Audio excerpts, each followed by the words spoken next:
Mohbad ti kú kí nurse yẹn tó dé ilé yẹn. Mohbad ti kú according to two of the neighbors that I interviewed. This is my own finding though. According to two of the people that I interviewed, what you want to want to sukun, what you Mohbad ti kú. Really, this is the synopsis of what I'm going through. I contacted Fox News, CNN. I contacted International Business Time, all the music magazines, Source magazines, all hip-hop, but before the international media can put a story like that out, they must hear from the police. The police has refused to talk to any of the international media by giving them one line. Investigations are still ongoing. Investigations are still ongoing for almost 2 years, Abi. Now, nǹkan tó dùn mí jù ni pé mo discover akini èmi náà kọ́kọ́ wá bá ẹ fetí sílẹ̀ o because some people misunderstood this case. Somebody in the industry contacted me on the morning of the 12th. It was close to 7 a.m. Nigerian time.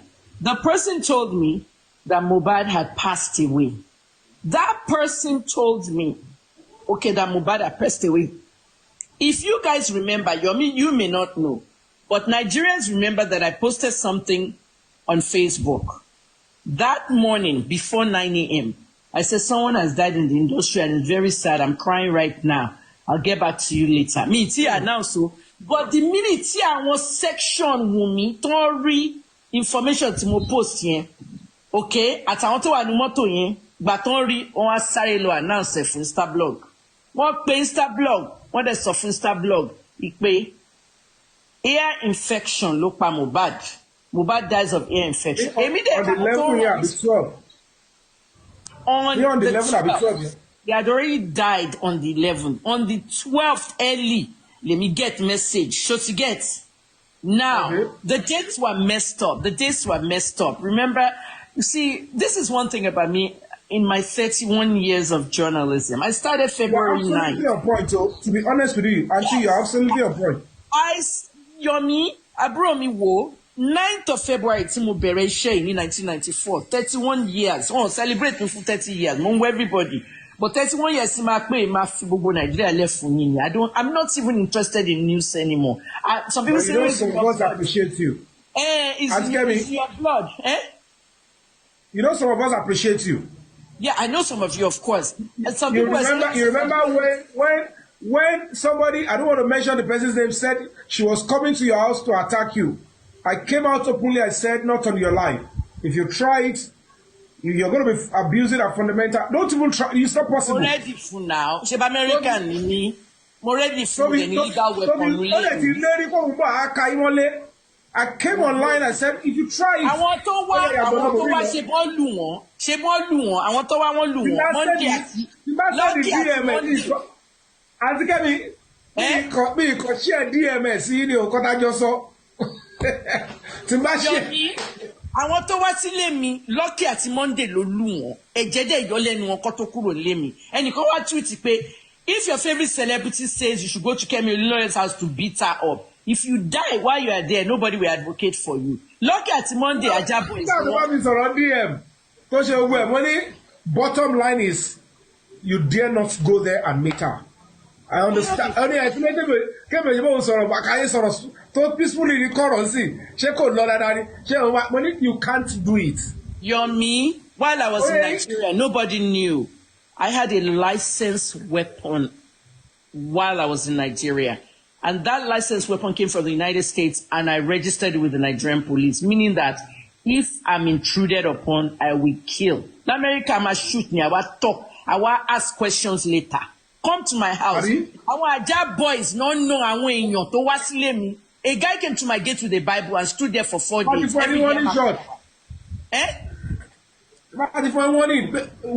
out of my property. Get out of my property. Don't even worry. Àwọn Ajah boys no tí gbogbo ẹ̀jẹ̀ yọ lẹ́nu ẹ̀ wọ́n ní kó má wà bíbá yìí. At the end of the day, kán lọ gbọ́ nǹkan tí dáàdi ló sọ fún Punch. What my father told the Punch in his 2013 interview, 2013. What about your daughter Kemi?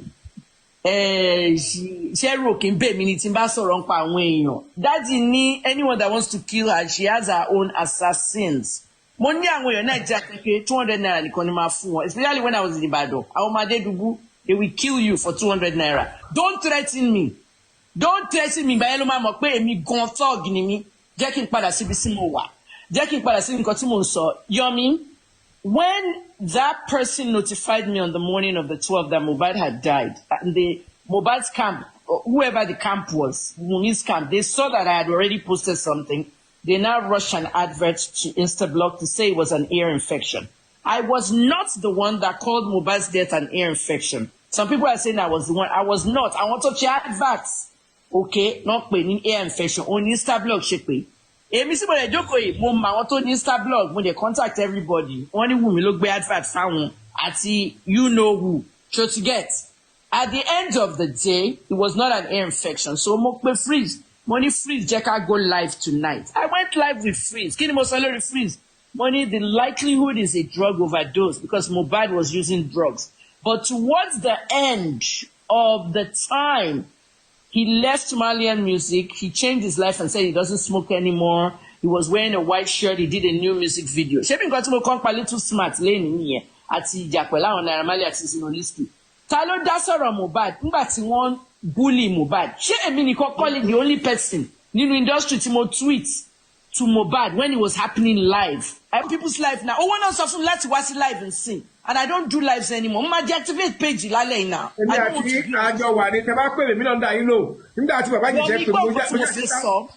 Nigerians, nǹkan tó jẹ́ kí n kọjá lórí live yìí Ọlọ́run ni, but nǹkan tó jẹ́ kí n request láti bẹ̀ sọ̀rọ̀ lẹ́yìn is because of what I just saw on Twitter before I deactivated my Twitter page.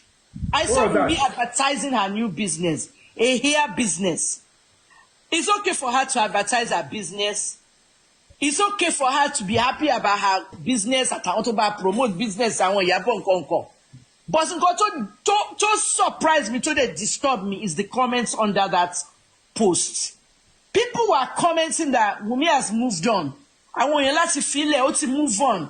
Kò lè máa move on forever. But no one in that comment actually said Wunmi has moved on, but it's inappropriate because the husband is still in the mortuary.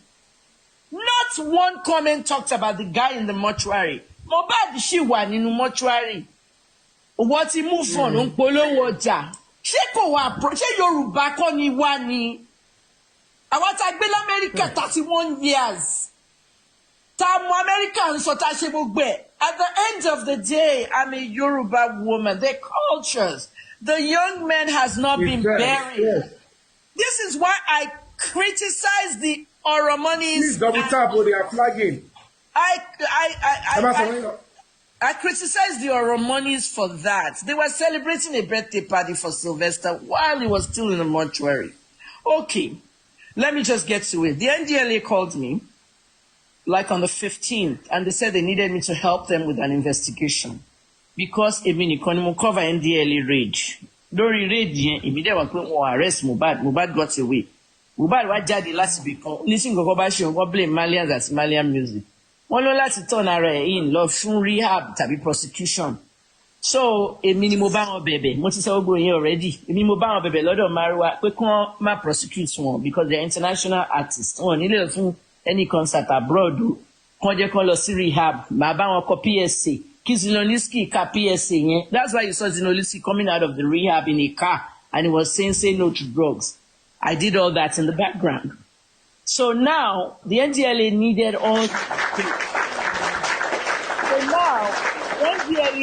all these dates. Because Iyabo and Tonto had fielded a different narrative that NDLA fún Mohbad ní nǹkankan mú. Surely, lórí social media, we might say we are bigger than some people on social media. We are bigger than you on social media, but our board of social media followers were filled with wrong information.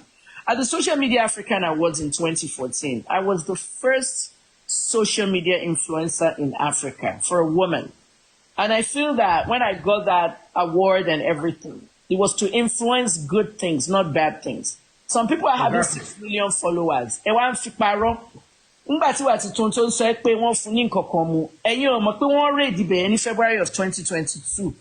Now we're in September of 2023. So, Oluwadamilola ló ní information àbí? Ẹ bá mi dá sí. Luckily, Oluwadamilola hold that information. It's not time sensitive. Luckily, what we have. You don't know. But I'm a journalist. The news wires are in front of me. The only information she meets you. Maybe she needs you to also.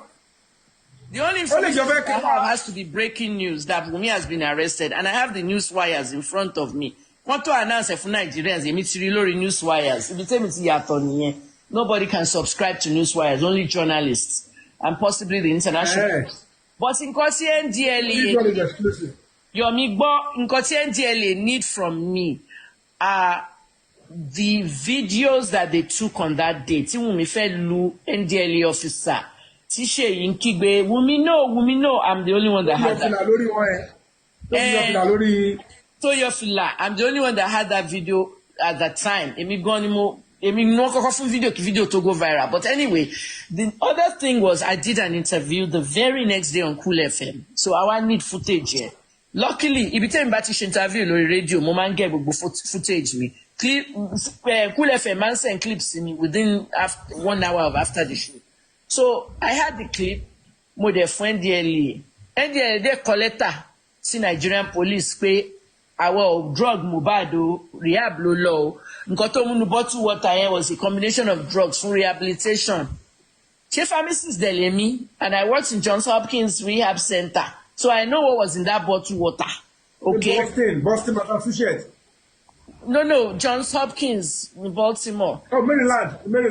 In Maryland. I knew what was in that bottle water. I had to be a combination of ibuprofen, Flexeril for the body ache, and promethazine for the vomiting. Combination rehab nìyẹn. Nǹkan tó fún mu nìyẹn. Ó dẹ̀ wá ń gist ẹnìkan, ẹni tó ń gist gan ló ń fídíò ẹ̀. Àwọn ìyàbọ̀ bá gbé fídíò wọn ni wọ́n ti poison ẹ̀.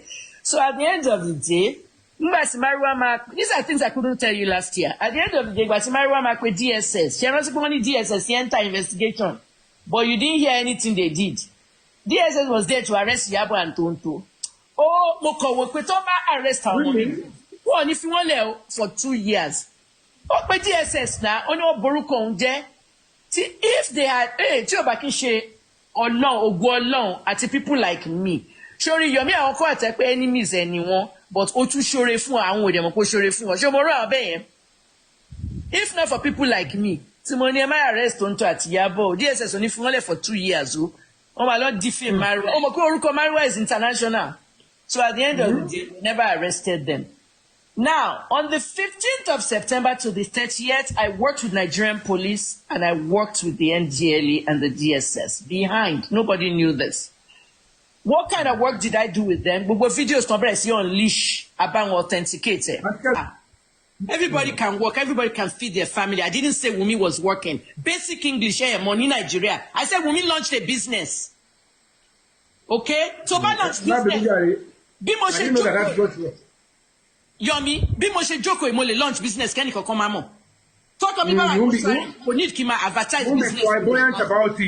You'll be flamboyant about it like you just achieved a new success. Anyway, it's all right. Màá ṣe advert for social media. Ojú mi kọ́ ni màá fi ṣe advert ẹ̀ tí màá máa kígbe. Nǹkan tó ń ṣe ní pé kò sẹ́ni tó lè mú un. Nǹkan tó ń ṣe nìyẹn, kò sí nǹkan méjì.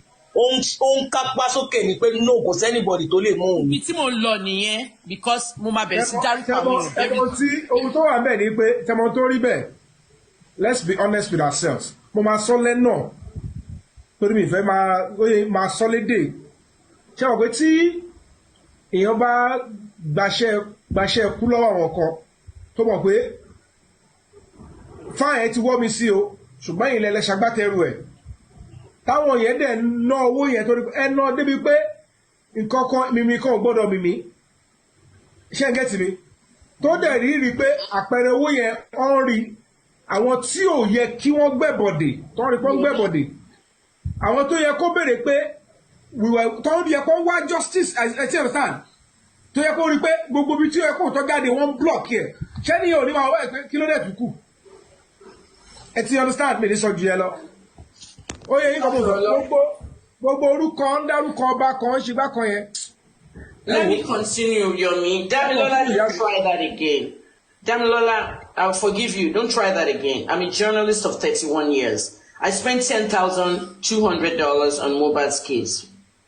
Yomi, not everybody talks about their monetization on social media, but I discussed mine and I posted them. But what we make in Nigeria, Lori Facebook, YouTube, but monetization money to make name big investigation Mohbad $10,200. Don't change it to naira. It's a lot, okay? And I'm not playing around because I wasn't looking for a break-even point. I wasn't looking to make my money back. I was looking to solve a murder. Now, Nkosimo Feso, 60 years money train of thought. If you don't know what that is, I'm a journalist that speaks directly to the camera. I do not read from paper or pencil or anything. If you watch my videos.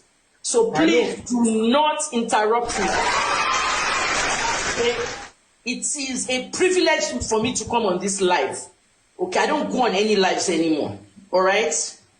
So don't boo me lori comments or whatever. Me on comments. Okay? Auntie Kemi, the back when I was live with you, this is what I'm going to be talking. None of them can call me that. I'm Dr. Kemi.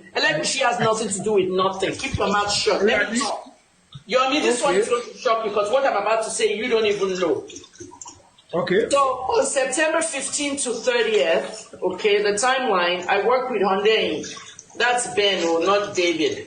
Ben Hyundai, Nigerian police. We communicated a lot of things. Femi, Baba Femi of the NDLEA, Chris at the DSS, everything. And what we came forward with, every single piece of footage that was released by Zlatan and Bella Shmurda, we knew the people that, you know, checking or just authentication. Be our journalist, authentication. Do you know how it's done? Yomi, toba ya photograph pẹ̀lú mi leni. Show ti ye. Pẹ̀lú iPhone, show ngbo mi. Toba ya photograph pẹ̀lú mi leni, tí mo rí ẹni leni tó ya pẹ̀lú iPhone. All right. Show mo pé tó bá send photo yẹn sí, let's say, o send ìkan sí Iyabo Ojo, o send ìkan sí Toyin Abraham, o send ìkan sí Naira Marley. Photo me ateta yanye, a copy to Iyabo, a copy to Naira Marley, a copy to another celebrity, Toyin or anybody. You know, all those people can find out the day we took that photograph. Did you know? Yeah, it's a forensic stuff, Abi. I understand. I don't know. It's not so much forensic. It's an iPhone parameter that most Nigerians don't know. Most people in the world don't know. Every time you take a picture, whether it's an iPhone or a Samsung or an Android, the time and date of where you took it will come out. Okay? In other words, I won't say so much the face recognition. It's really based on if you have that location on. So to avoid that, you turn off location when you're taking pictures. Oh, very, very important.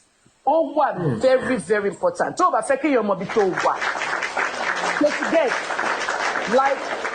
to my children, to buy in America, in Maryland, tell me, I say, you're 14 on the 9th of December. Tell me what Parokwe Mowani, Ghana, be Nigeria on the 9th of December. Nigeria, let me see, what's it called? 30-year photo. Tell me, I agree, you're making Nigeria and Castle Party, yeah? Should you get? I want to send this, you want my Canada, be Maryland, be Ghana, Latvia. They will see the location. So, but when if you're taking pictures, turn off your location because the phone, your own phone will have the location, but anyone. Well, it could save you as well. Yeah, anyone you will also see it. Sure, you get what I mean. I think it could save you. Yeah, it could save you. It's a security issue as well. So basically what happened is we authenticated all the videos and all the pictures, and we found that most of them were in 2022. Now, with regards to the video of Zlatan and Mohbad sitting on the wheelchair at a video shoot, which Sam Larry came to destroy, equipment was destroyed and all that. That was 2022. And also what we discovered from that was when they finished at that video shoot, they didn't do much because many things were destroyed. Mohbad filed the police report to report everything, and he mentioned the king's name, Elegushi's name in there. However, what we discovered was there was an invitation sent out to everybody. Everyone showed up at the invitation, but Mohbad. The reason is because nígbà tí wọ́n jà yẹn tán, wọ́n lọ jàmàlà together. Should you understand? Wọ́n parí ẹ̀ right there, wọ́n dẹ̀ lọ jàmàlà together. Meanwhile, video guy ní ẹ ti destroy cameras were full low. Everything was settled that day. So there was no need for the invitation anymore. Mohbad didn't show up at the invitation. But by the time he died, Nigerians said Nigerian police didn't do anything. Of course, they did something. They invited him.